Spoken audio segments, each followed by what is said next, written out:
Hey, cunts, don't forget to click the subscribe button. Well, what's the difference between the multiples of food, commodities, biscuits and so on, and tobacco? Tobacco was 6.3 billion in sales.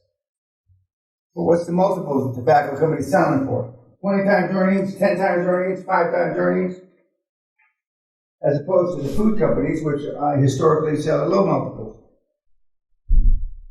All right, so let's go. Okay, all right, so we've got the multiples of five times, all right? And then we'll say tobacco is 20 times, right? So we've got Boston, we've got KKR, they want to cut up this conglomerate, right? It's bloated, it's somewhat mismanaged, but it's got a moat around it. Now, if we were to, what we got to earlier on, if we were to cut it up, tobacco and the food, what was the percentage of? So what we said was, in terms of the profits relative to the revenues,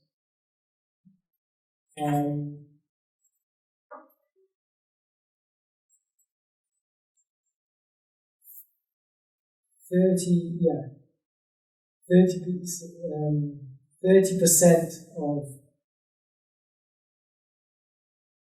60% of the revenues only produces. What did we say? 10% of the profits. What did we say? From the food side. 60% of the revenues only produces 10% of the profit. 30% of the profit. Right. Let's put some numbers up. Here we are.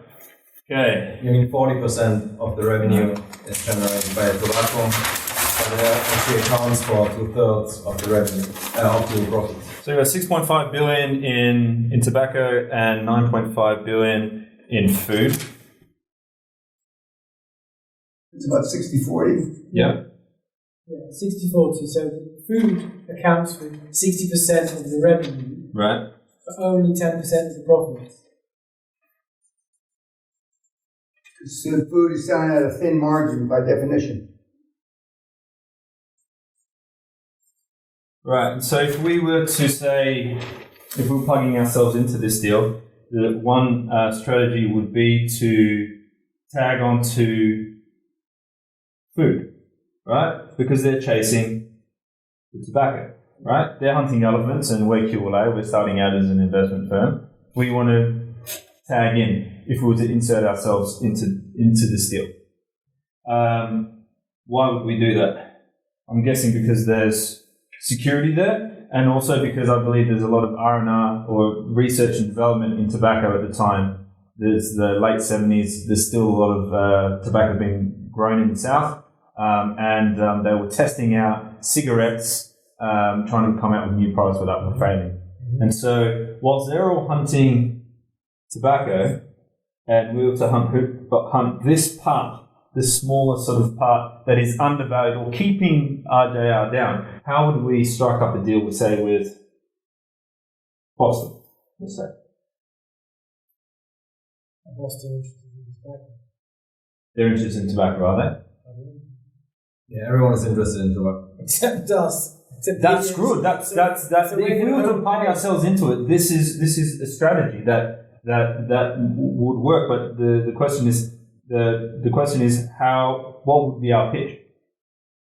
How much we offer? Now, on what leg would we put forward first to entice them to be interested in any offer that we would come up with? Is what he's asking in a different way. Now, one of the things that played a role in that acquisition back in the day were that tobacco was taxed so highly. And now it's even taxed more highly than it was then. We're not looking at today, we're looking at back then. But it was still, I didn't smoke, but I remember now a pack of cigarettes is like 10 pounds or $10 or 10 euros or even more. Back then it was only 5 or 6. But of that, 75% of it was taxed. So the tobacco company didn't get the full €6 or £6.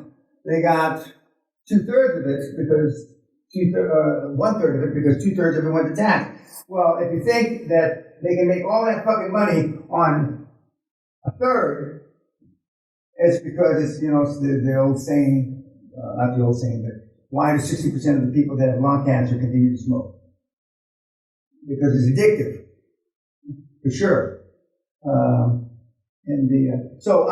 But in that particular acquisition, not then, which was a 2005, what year was it? Yeah, Andrea Nabisco. Yeah. Wasn't it? It should be up on your screen. 80s. Back in the even more so. Yeah. And in the 80s, 80s. okay, 30 years ago, the human resource PC aspect of it didn't hardly exist. Nobody gave a shit.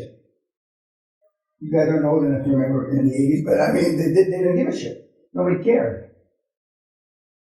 That's why people accuse me of being a throwback from the 80s, because I don't give a shit. But the taxes don't play a role in the operating profit. No, I understand that. But what I'm saying is when you talk, I heard the gross revenue, and gross revenue, taxes are part of gross revenue. Because taxes go on top of whatever the cost of goods sold were. Food's going to be taxed much less. So the social menus that exist today didn't exist then. So you can't think along those lines. You have to, pretend you're 30 years older, which is hard, I understand. But this was a pure fee-driven transaction. What was the total price of the final deal? Well, what did KKR, let's ramp up through the offers. The first offer that KKR made was 70 billion. 17, right? That's from the management group. From the management group. Okay, so that was the first one. Okay, so that. What was the second one? Then KKR came in. 20.3 billion. 20.3. Then Where did it close at? Now, during that time, I think what's important is that they were pulling all-nighters, and they were in the office until 1 a.m. and they're trying to kick out. There was a lot of bad blood between Henry Kravis, and George Roberts, his business partner and kissing cousin. It was famous because it was already overpriced. The offer was already overpriced, and then for them to go on and then add another $3 billion was. But that wasn't the final price, 20 point something. What was the final price? The price that it actually sold for? KKR bid was for $90 a share, about $20.3 billion in total. Okay, but is that what it closed?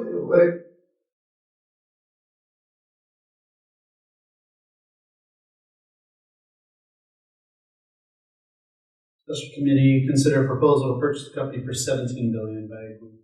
That's the management group. Yeah. Okay, but what the deal that it actually closed at? What? What was the price?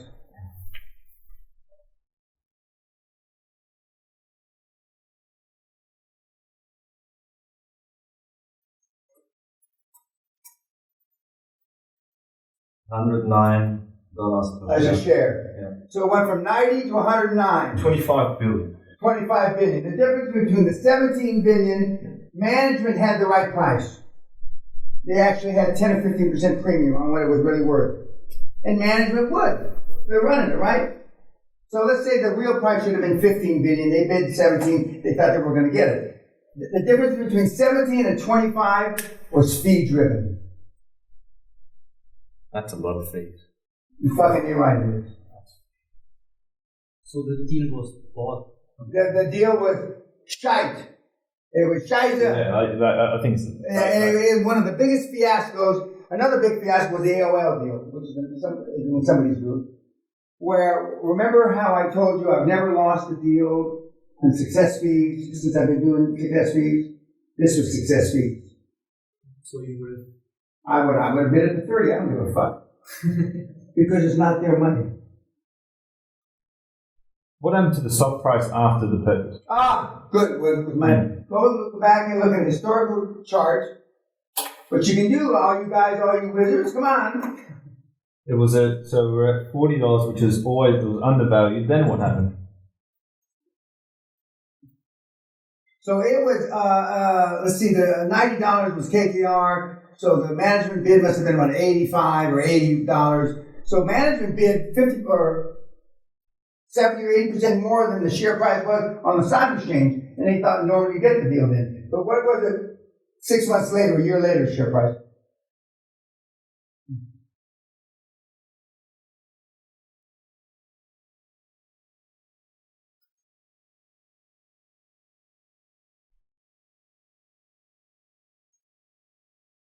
I think I'm faster than you wizards finding this shit out.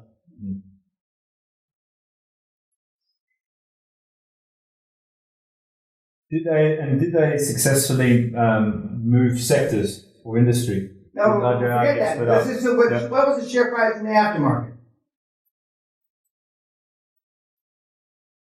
In 1989, what was the share price?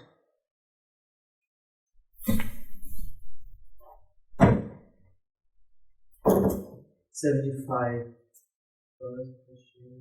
It tanked. They paid 119 or 109, right?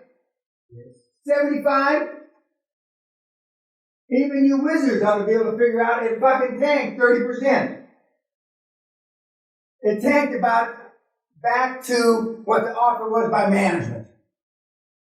You can always, a good rule of thumb, a tiny little bit tip is what is management willing to pay? Do they know? Because they know where the skeletons are buried, yada, yada, yada.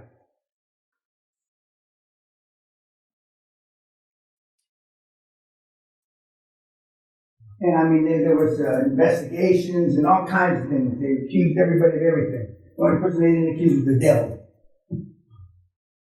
And it's one of the great smoke and mirror deals of the 80s. And that's why the 80s, along with me and a few other people that are still alive, most of those guys are dead, we ripped the belly out of the world. But the favorite trick in those days was I would have taken Nabisco's overfunded pension plan. And I don't know how much it was overfunded, but we used to take overfunded, we'd buy a company with an overfunded pension plan, we'd rip the excess money from the pension plan out to use to either pay down the debt that we associated with our purchase of this company, or buy another company. So kill the pension plan. Well, you're not supposed to kill it, but in many cases it did kill it. Because the assets underperformed. And then they were fucked, unfortunately. Fortunately, I wasn't involved in any of those. Touch wood.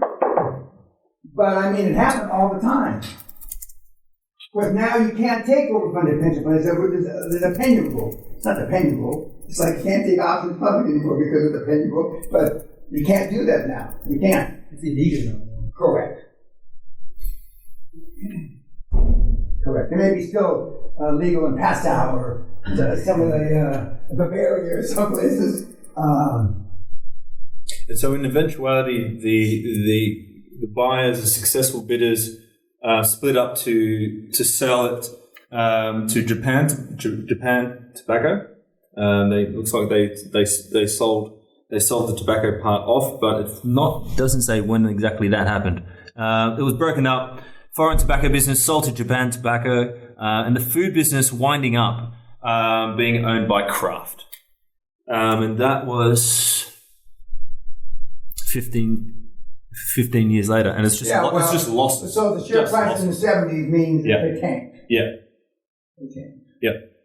And did the share price tank because the investors knew what the true value was? Well, but because it became obvious when, based on the earnings that then came out, subsequent to the acquisition, the earnings didn't support how much higher multiples that they paid. It went back to the industry averages. How did they finance the deal? Well, it was almost exclusively debt, if I remember correctly.